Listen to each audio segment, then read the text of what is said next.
Hello and welcome to the debate. I'm your host Sana Maqbool with you at PTV World. In today's show, we're going to be taking a look at Pakistan's fight against terrorism, in particular focus, of course, with the Jaffar Express attack, and in the aftermath of which we have, of course, seen a very successful clearance operation being conducted. And this is, of course, very, very integral in terms of the way forward, in terms of the fight against terrorism that Pakistan is, of course, engaged with for quite some time. While, of course, the clearance operation was successful with 33 terrorists being killed and all the hostages rescued, we did lose 21 lives who were unfortunately martyred by the terrorists, including, of course, also 4 FC personnel.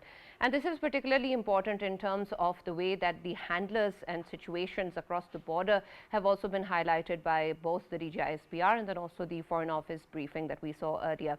There is, of course, a lot of discussions around what sort of engagement does that mean in terms of the Afghan Taliban regime, in terms of the ways forward that we need to engage with them, and also in terms of the links attached to both Afghanistan and India, with, of course, statements being made in terms of the ringleaders operating from Afghanistan, with the UN report also highlighting how the Afghan Taliban regime is in fact supporting these terrorist operations in Pakistan and elsewhere, of course, in the ways in which the umbrella organization is emerging, with, of course, TTP being at the forefront, linkages with BLA and the Majid Brigade, and also in terms of the way that India has been sponsoring terrorism in Pakistan.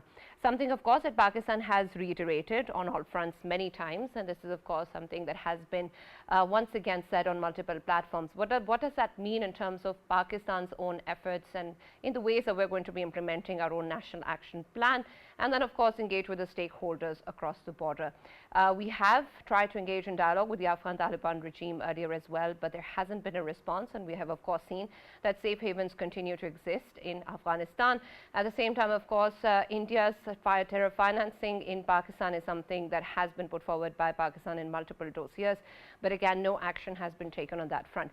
In light of these situations, what is the way forward for Pakistan and what efforts are going to be taken with our respect to the war against terrorism is something, of course, that we need to reevaluate and discuss, and that will be the focus of our discussion today. For this and more, as always, in the studios, I've been joined by senior analysts Farrukh Pitafi and Raja Faisal. And we've also been joined online by Brigadier Waqar Khan and Brigadier Ghazanfar Shah. Thank you very much for joining us and being a part of the discussion. I'll start with you, Waqar Sab, and I want your take on the ways that we see the aftermath of the Jaffar Express. While, of course, this incident is condemnable, while, of course, our response to these terrorist incidents is laudable, at the same time, of course, how do we take a look at the ways that we can then engage with the foreign elements and spoilers that have been pointed out both by the DGISPR and the Foreign Office in terms of these linkages going back to Afghanistan and India? I think things are now very clear, and as the ISPR mentioned, that the rules of game has been changed by the terrorists, and Pakistan state is going to now come up with new rules. There are, I think, multiple domains in which Pakistan is already operating, but there will be emphasis. I just predict that by the end of 2025, BLA and TTP will be smashed to the last man, inshallah. And that's the determination we've seen Prime Minister in Quetta and, holding basically a discussion with all stakeholders in Balochistan and the federal government.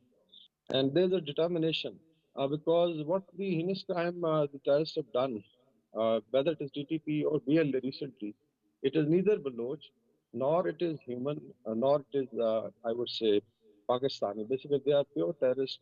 And this, I would say, flock show of so-called collaboration, which was basically issued by India since long. They have a desire basically to destabilize in some of the hostile agencies. This has been now the bluff has been called, and we are now going to look at basically a large-scale operation against the BLA. And I think there is a general understanding within Balochistan that there is a need that should be done.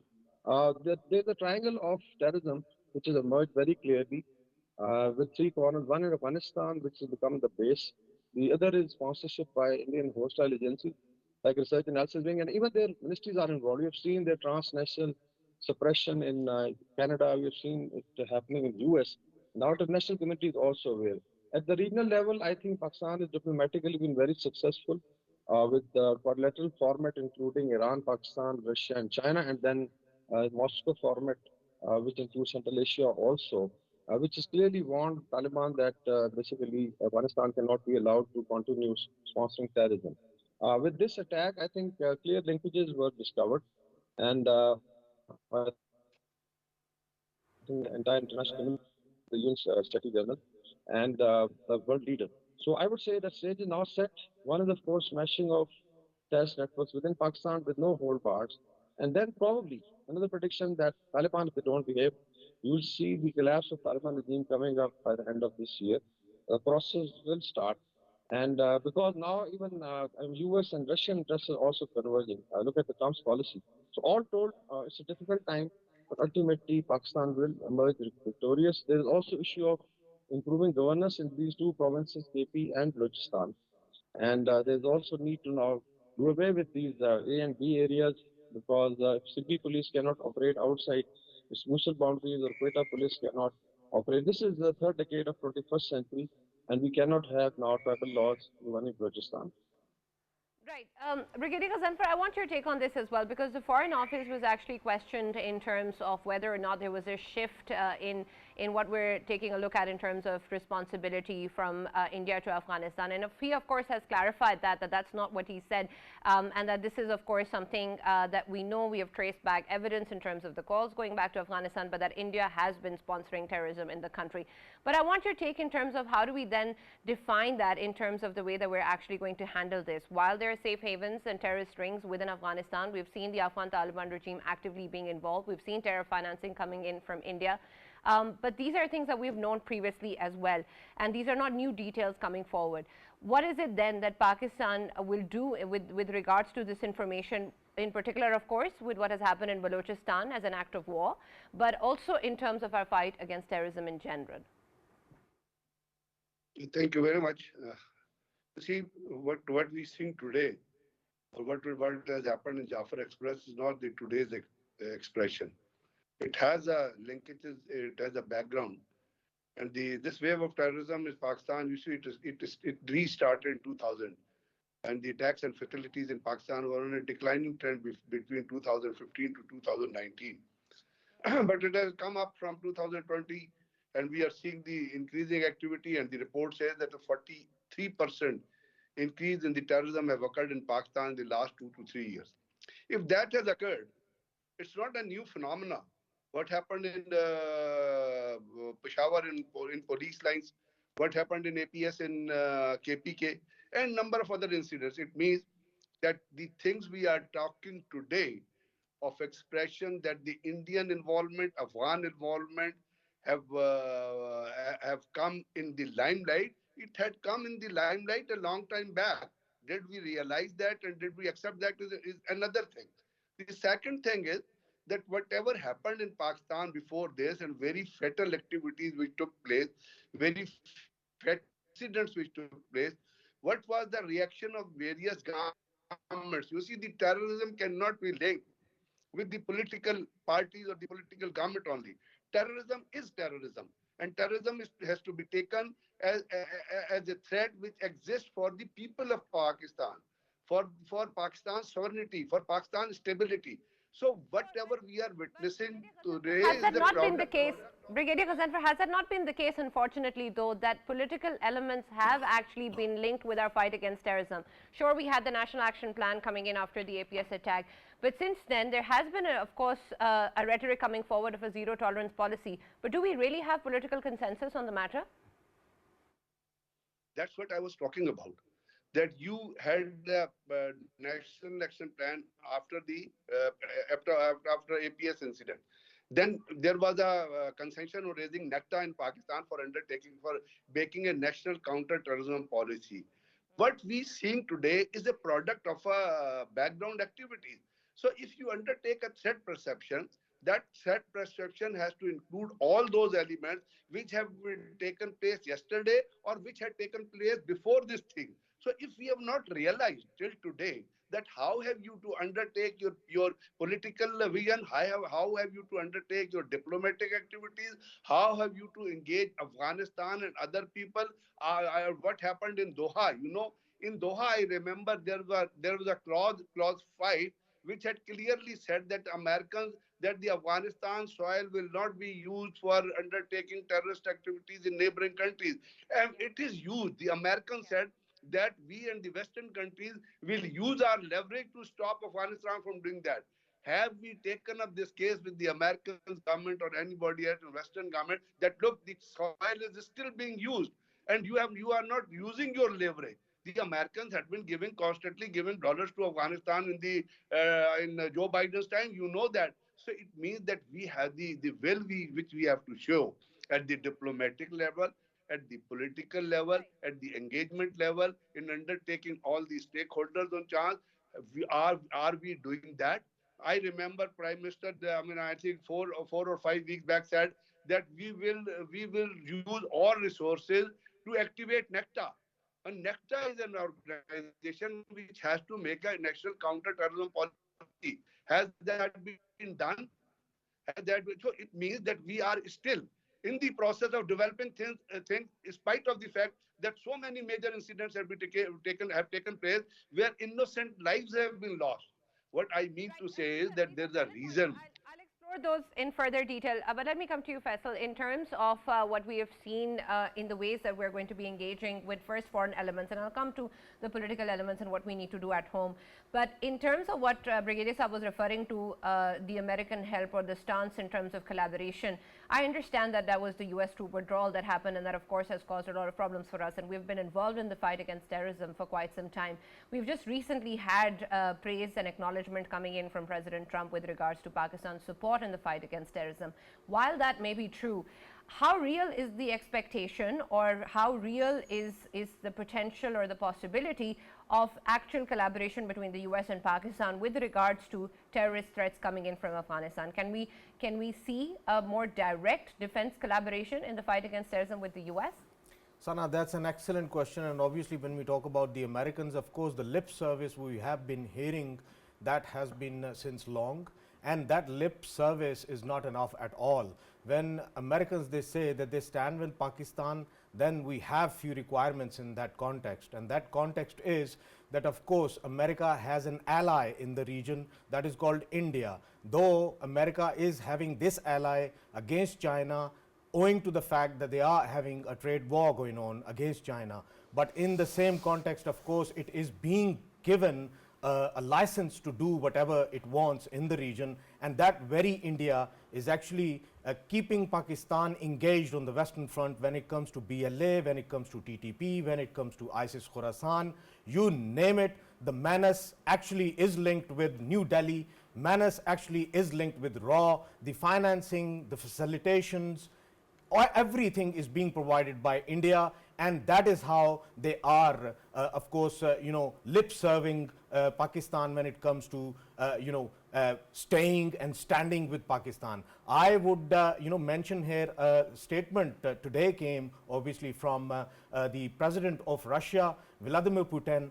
He has absolutely given a stand in favor of Pakistan, and he said that we are standing with Pakistan and we can extend any assistance required in of course countering this terrorism, and they believe that this is the very terrorism they are fighting at home as well. We shouldn't be forgetting that the attacks that took place, terrorist attacks that took place in Russia itself, they had the footprint obviously sitting inside Afghanistan. And when we talk about this menace brewing in Afghanistan for not only the Western countries or the Central Asian republics or Russia, it is actually affecting of course Pakistan. I understand Pakistan that, is but the only what does country. that mean? What does that mean when Putin says that he's extending all out support to Pakistan? What does that mean really for us? It means that they believe that this menace is not only affecting Pakistan, but it is a menace that can affect the whole world once more. We shouldn't be forgetting. But in action, but in terms of action? In terms of action, of course, it is entirely up to Pakistan. If Pakistan can contact Russia in terms of countering this terrorism, then of course there is very valued intelligence support or intelligence sharing which can be exchanged between both of the countries, and rest of the countries that are getting an effect of this menace which is brewing in Afghanistan, and Afghan Taliban are doing nothing about it. And if they are not doing anything about it, knowing the fact that nobody is there even in the Western countries to pressurize them, diplomatically because they don't believe in diplomacy anyway.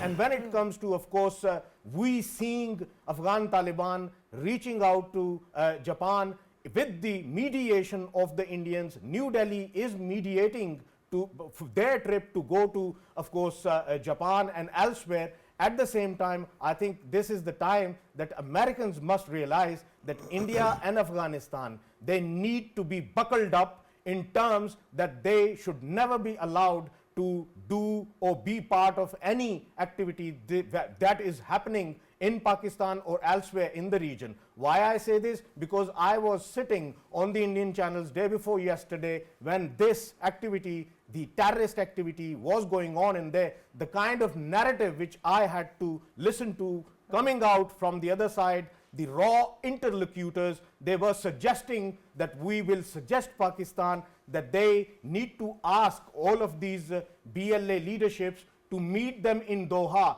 See, they are playing very nasty. What they are, claiming that this is a legit liberation movement and they need to be talked with as Americans talked with the Afghan Taliban. They need to be talked with by Pakistan in Doha so that there is a solution of it. And Pakistan must get out of it. But that's the Indian stance. And Farrukh, I want your take in terms of what you've said many times on the show before as well, of how our problem is Pakistani citizens and our problem is our security. And I understand that. But in terms of the engagement that is coming from across the border, how much of that then is anybody else's problem in terms of what Faisal is referring to coming in from Russia or even the US or even any other player in the region? How much of this can be made somebody else's problem? And if it is not, then what does Pakistan do with regards to what we know is happening? Right, Sana, thank you very much for the question. First of all, with your permission, let me correct the record. I didn't say that Pakistan's problem is Pakistanis, but I said that Pakistan's lookout is Pakistanis, right? So I just wanted to disambiguate so that nobody thinks that I look towards my own fellow citizens as a problem. No, not at all. Of course. And regarding overall situation, of course, he is entitled to say whatever he wants. Of course, half the time when he is talking, it is also promotion of Indian channels. I don't know why. But the fact is that there are 2-3 things which are very important to understand. And allow me to actually quote Allama Iqbal. Why nakami mataye karwa jata raha, karwa ke dil se ehsaas-e zaya jata raha. What a tragedy that the caravan lost its luggage and also it lost the sense of loss. So far what we are facing is, the enemy knows what it's doing. We have been seeing the hybrid warfare continuing. I'm sure that many of Pakistani pundits will have a simultaneous synchronized heart attack the moment they hear the word 5th generation warfare or hybrid warfare, but this is exactly what is happening. Brigadier Ghazanfar was saying that what is new, we knew these things in the past as well. So here's what is new. When Afghan Taliban took over Kabul, we were repeatedly told that now things are going to be hunky-dory because our brethren have taken over there, and now everything is going to be so hunky-dory that we are going to see total peace. And yet again, Groundhog Day, we are repeating the same thing. I want to question those geniuses who keep on actually putting out these statements. For example, when Hamid Karzai was taking over or he was being made the president at that time, we were told that Northern Alliance is our enemy, they should not be allowed. Hamid Karzai came and we kept on complaining. Then when Ashraf Ghani was coming, oh look, he's better than Abdullah, and look, he is going to be friendly because he is a Pashtun. Abdullah was Pashtun also, but no, we want this guy. And then we kept on complaining about it. Now, similar question. Afghan Taliban, they can't be anybody more aligned with a Muslim state than Taliban, right? They say it themselves. And yet they are also now aligned with the Indian side. So the question is, who are these people who keep on creating or spreading this miasma whenever there is some critical issue at hand? Of course, Pakistan has to take care of its own people. It has to actually take care of its boundaries. And I couldn't care less what happens in Afghanistan. But the problem is that those people who keep on confusing, by the way, you must have seen how beautifully the enemy's propaganda was inhaled by a huge Yeah. number of our right wing, left wing, liberal, or religious anchors Yeah. or experts who kept on saying that so many coffins have reached here, right? Or so this is happening, that is happening, and somehow undermining the state's narrative. The question is, where is the state of Pakistan? Where is our counter narrative? Why are we not able to silence those that we actually created and who keep on actually engorging themselves, or they kept on engorging themselves upon the state's resources, right? Now the question is, what is happening in Afghanistan? The word is that there has been some kind of confrontation, and Haqqani is at loggerheads with Mullah Habatullah, or perhaps this is what is being stated by certain people, and we are being told that their defense minister, who is Mullah Umar's son, has also been sidelined, and similarly Haqqani, who is the interior minister, has been sidelined, and now we are going to, and all the people who have actually come closer to Mullah Habatullah are those who actually are united in hating Pakistan. Yeah. So when you have all this thing, you have to keep on asking what exactly is happening on our end. Why is it that terrorists know better than we would where exactly is the movement, what kind of people are going where, and to which unit they must belong, right?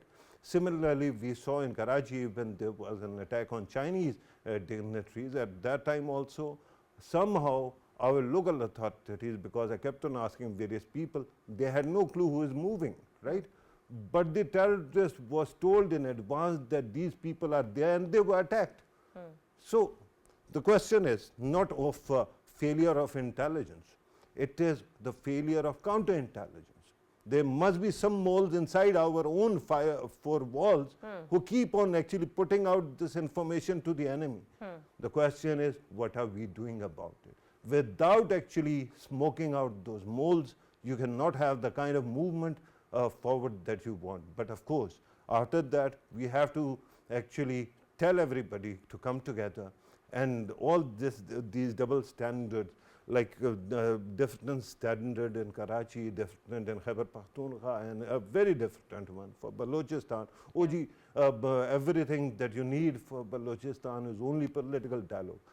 As I submitted yesterday, I am myself a Baloch, but I will not have anybody injure or attack Pakistani citizens in my name or name of my community. Absolutely. So the fact is, if somebody actually picks up gun or attacks state or people of Pakistan, they should be crushed. Absolutely. Brigadier Waqar, I want your take on that, because while we talk about these moles and in terms of what our intelligence operations need to do about it, I want your take in terms of overall re-evaluation of our strategy. We had the National Action Plan, of course, that involved both kinetic and non-kinetic measures, but there's also the issue of accountability, and accountability across the board of any and every element that has been involved in harming the interests of Pakistan. And that includes, of course, our religious and political elite as well, whose previous decision making have added to the current situation that we're dealing with. And so particularly in our fight against terrorism, this aspect in terms of consequence and accountability for people who we know have been involved within Pakistan in these elements has been lacking. Why is that so, and what can be done about it? Why can't our intelligence or military installations also take a look into that? Even our government or our political or our legal system take a look into that. I think before coming to that, I just pass a comment on Afghanistan. Time it is stereotyped as a state. No, sir, it's not a state. In last 200 years, there have been 60 wars, so 5 wars, one war for 5 years. In last 40 years, there have been, I think, 10 to 12 violent regime change. And just count, starting from Sardar Dawood assassinated, then people under the Soviet, time, everybody was assassinated, including Dr. Najibullah. Then you had Taliban one overthrown by American government, then Taliban. So for last, I think, 30 years, you had 10 to 12 regime change which are violent. So it means basically it's a destabilized entity. I can't call it a state. Basically, there is a new elite which comes up after every 5 years or 4 years. So this is what you are dealing. That's why there is always a question on policy, that can we actually have a policy? And my point is that in Afghanistan you have to have a day-to-day policy. We deal with people sitting in Kabul and the people of Pakistan who bifurcate. So it's basically that's the cost of foreign intervention. Two superpowers came and sat on for 30 years, and we feel that probably Afghanistan is a normal place. Now coming on to I think what is happening now, I would say that there is a lack of I think political will and ownership. If you look at KP, the government keeps on playing the political card instead of focusing on terrorism, capacity building. In Rajasthan, we understand that in Musharraf's time, there were no category A or B areas, basically, because police is the first front line, the front line. And if you deny it, just imagine that if Islamabad police or Lahore police is restricted to just city of Lahore, and they can't operate in the suburbs, what will happen?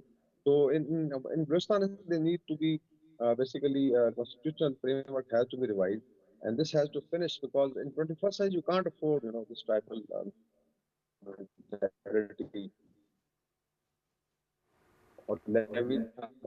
And also, I think there's a tendency in our political leadership to get tired. Even the media gets tired. We have to carry this now. Just look at India. Although this was, I would say, a Bonda exam in Pakistan of terrorism, but since 2000 onward, including 2005, they have carried this. And even today, you'll find Jay Shankar talking of terrorism because this is what the narrative is. So we should be very, very clear on Afghanistan and also India. I would even go up to that in case we have now proofs of research analysis, Pakistan can look at, the final option. One is, of course, they have the fault lines at 7, 8 places, northeast, South India, Indian Punjab, occupied Kashmir, and even Naxal hit areas. So, Pakistan can also play the same dirty card. And then maybe the warning to India that since the proofs are there, we can even look at the possibility of war. I feel that when it comes to justice of Pakistan, this is the kind of hard stance that we have to. I should not be basically every time trying to, basically discuss trade and sports. It's very, very clear if somebody is harming. So there has to be a clarity. And I feel that we'll find a change in 2025 because the battle is also, in the last, I would say, phases. Just look at Taliban sending serving officers. Like I can identify two officers, one lieutenant colonel who were killed in Pakistan. So that's a kind of frustration in their ranks that probably they're running short of it. And they are now sending one army, so-called Taliban army trained people. So it means that this is kind of last phase. They also understand. But I feel that in the case of one regime can be changed, the center of gravity is smashed, and you bring in a regime which is more, I would say, accommodative, more, I would say, moderate for the entire region, because the entire region is fed up. So all told, Right, but I right, think we are absolutely. in But a Brigadier Waqar, I wanted your perspective in terms of a more detailed focus on what we're doing in Pakistan, particularly in terms of accountability. And I want your perspective in terms of what you think has or has not been done with regards to those elements that have been involved against the interests of Pakistan within our own country as well. Those elements are equally or perhaps even more important. Yeah, of course, it's, one is of course physical one, the other is on media. Why is some party or let's say activists should be siding with the narrative of search analysis or let's say the terrorists? So I think they also need to be made accountable. And then of course governance. I would say that there is a dire need for improving governance in KP and Balochistan, capacity building, and wherever I think there has been gaps, people should be sorted out, and we bring in those people who can really deliver the goods. But I assure the nation, in my assessment, that inshallah 2025 you'll see a major shift in the policy because enough is enough, and the test has to be crushed. Right. Brigadier Ghazanfar, I want your perspective along the similar lines as well. While we talk about improved governance, while we talk about measures that need to be done in terms of increased engagement in provinces of KP and Balochistan, for example, and that may be true, but in terms of where the problem actually lies, what really is at the core of this issue, particularly in Pakistan. And I understand the engagement coming in from India and Afghanistan and other spoilers. But in terms of what we have on our own table, I want your take in terms of what has been missing, what is the core challenge that we need to deal with in engaging with the provinces, and then also in terms of the way that we're going to move forward with justice or consequence for actions that we know against people who have been involved, and what direction will be the better or the right path for it. We have the military courts, we have our own legal systems, we of course have our armed personnel, and we have the infrastructure and the power of the state. All of these are of course tools and measures that can be utilized and put into use when we talk about justice and accountability. But despite having all of this, we haven't seen any of that. Why is that? Actually, you've talked about the historical perspective in Afghanistan also, and historical perspective in Pakistan also. How did the governments in Afghanistan stay, and what they did was a previous history. What I am concerned with is today is that for a terrorism, for meeting terrorism, you have to have, every country has. If you remember what happened after 9/11 in a country like America, that they immediately, they what did they do? They made one department which was Homeland Security Department. And all the actionable intelligence, all the intelligence and those stakeholders who had to deal with the threat of terrorism were brought under one organization, that was Homeland Security.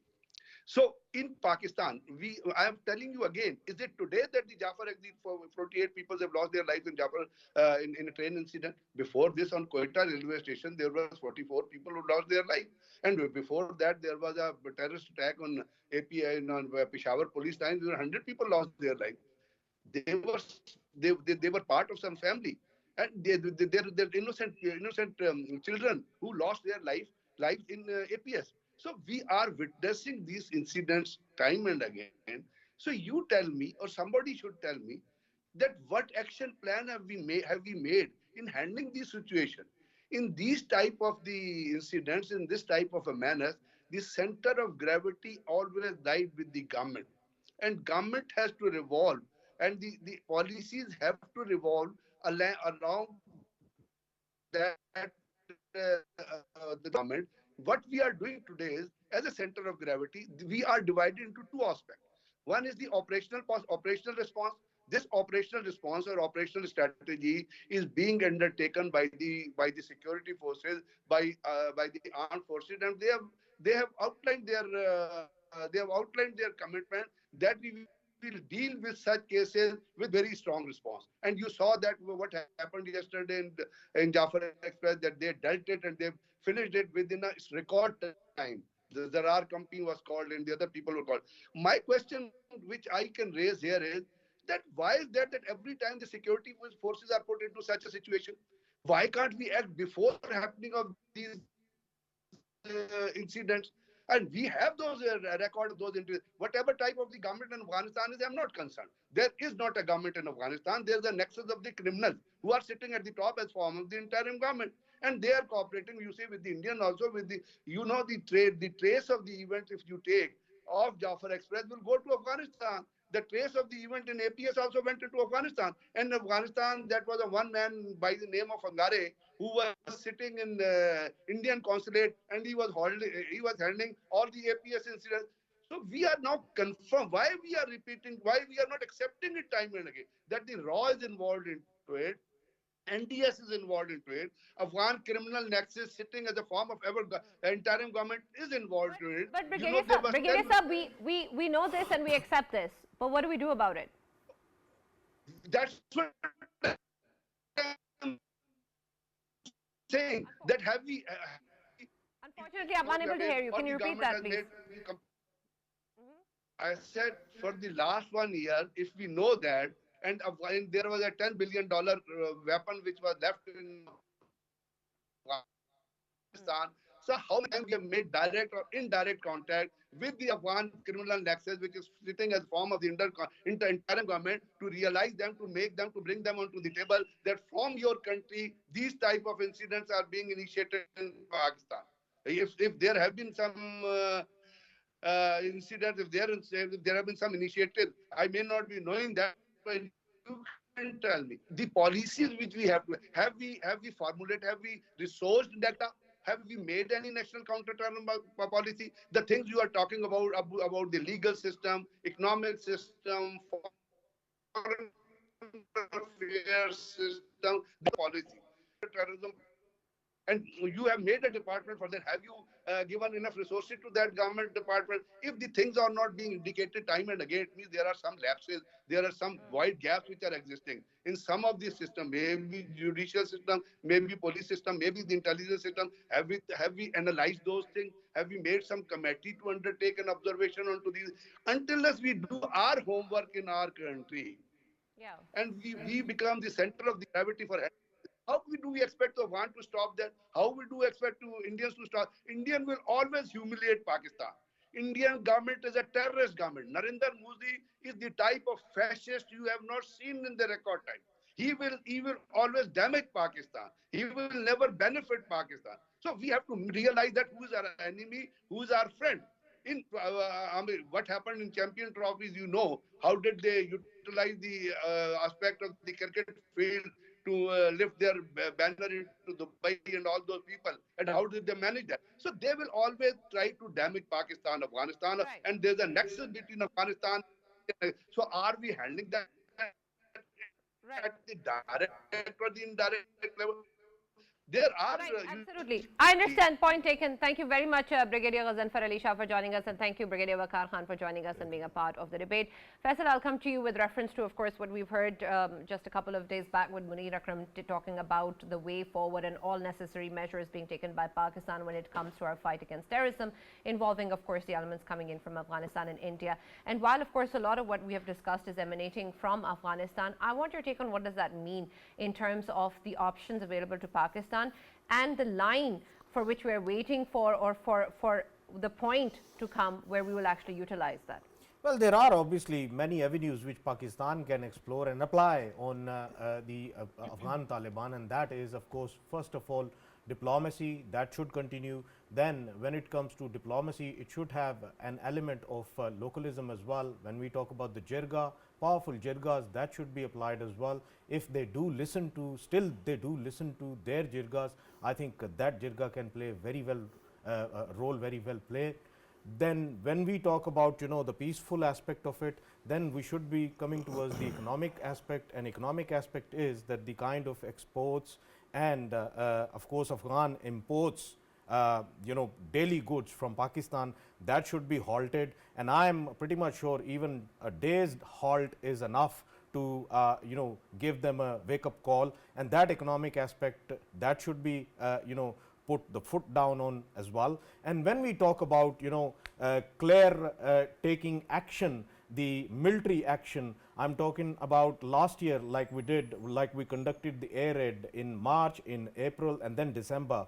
That needs to be applied at the same time as well, rather than telling Afghan Taliban, keep on telling Afghan Taliban to do something about. We have been highlighting these neighboring provinces of Afghanistan. I would highlight again Nuristan, Kunnar, Nangarhar, Paktika, and then Paktia. All of these provinces, there is an element of sanctuaries of these terrorists. Taliban know about it. There are people within Taliban who are engaged with these terrorists, and they know as long as they are engaged with these terrorists, they will be earning their living, and they are earning their living from selling all of the leftover American arms to these beasts. And that is why we keep on seeing TTP, when they attack in Pakistan, they have the latest American weaponaries. When we take the example of BLA or BLF, or Majid Brigade, whenever they are conducting something in Pakistan, they are equipped with the very weaponry which we keep on highlighting, that this is the very weaponry which was left over by the Americans in Afghanistan, and that them weapons are being sold by Taliban themselves. If they don't put a cap on it, then of course Pakistan must conduct air raids, must conduct drone attacks, must bust all of these sanctuaries, must bust all of these training schools, terror training schools that are in these provinces. And I know there will be a collateral damage, and I know there would be hue and cry by the Western world or whoever wants to do that. That should be taken to the face, and that should be of course the counter narrative with the kind of menace which we are fighting against. It requires it, and time and again Pakistan must highlight this aspect, that we are warning the people who are living amongst these monsters that they need to stay away from these monsters because we are coming there to bust them. Right. And I think there should be a clear stance by Pakistan, Pakistan's military, Pakistan's Air Force. They should be busting all of these places out there. Right. And Farrukh, your take on what our stance should be with regards to Afghanistan and India? Right, Sana. Once again, first of all, I love the simplicity of certain arguments. For example, sending jirgas to Afghanistan is perhaps going to have less impact than sending chargas there, or for that matter, roast there, right? Maybe that will have some kind of appeal. This one will not. We have used it and we have always failed. If somebody is rejecting all arguments, what exactly do you understand? Again, let it be a day of poetry when I cite poetry. गैर मुमकिन है हालात की गुत्थी सुलझे, अहले दानिश ने बड़ी सोच के उलझाई है. It is very difficult to untangle or unravel this mystery because the people with intelligence or people of intelligence have actually created this paradox after forethought, right? So the point is that these people are not listening to you, and there's a very simple reason. The question right now is, why are they fighting among themselves now? The answer is one man, Donald Trump, who said that we are not going to release any monies till the time you don't return those weapons to us, right? So at this moment, the word is that because Afghan Taliban are still sitting on this huge tonnage of poppy, right? Poppy crop. They are actually threatening that if they are not given the money, they are going to release it into the market. And of course, Donald Trump has been complaining about opiates and all those medicines that have been actually wreaking havoc with America, right? Heroin and all. So I think that all that over the horizon attacks perhaps at least ask, if we have that kind of diplomatic intelligence, then at least ask them to take out all those poppy cultivations and poppy stores so that they don't have that kind of leverage. Now that is Afghanistan. Pakistan has to first man its own border. And this is what I say. At that time when America was withdrawing and you actually kept on sleeping and you did not notice, could be a crime of omission, not commission. But the fact that even now, the terrorists, when they strike, may it be BLA, TTP, or whatever it is, right, Major Gamma, when they actually attack and they have knowledge, which should be privileged, means that off and on button that actually went off when Afghan Taliban were inhabiting all the weapons, that button is an active threat. And if you cannot take it out, then we are toast. One thing. And second, regarding America is paying lip service and Russians are saying this or that. Look, at this moment, we are in such a tough spot, we cannot pick and choose. Whosoever is actually saying that they are in our corner, let us welcome them and say that you should actually help us out as much as possible. So if it is America, if it is Russia, it is China, any other country, Iran, other countries, of course their statements are there, they all have condemned it, right? So why not actually take it and run with it? Look, let me use another analogy, and that is of neuroplasticity, right? What exactly is it? That your brain is active enough that you can think on your feet and you can immediately take on challenges head on. The problem is that it seems that whosoever has been feeding us all this propaganda has actually put us to sleep. And we don't wake up in time, and Brigadier Ghazanfar was right about this.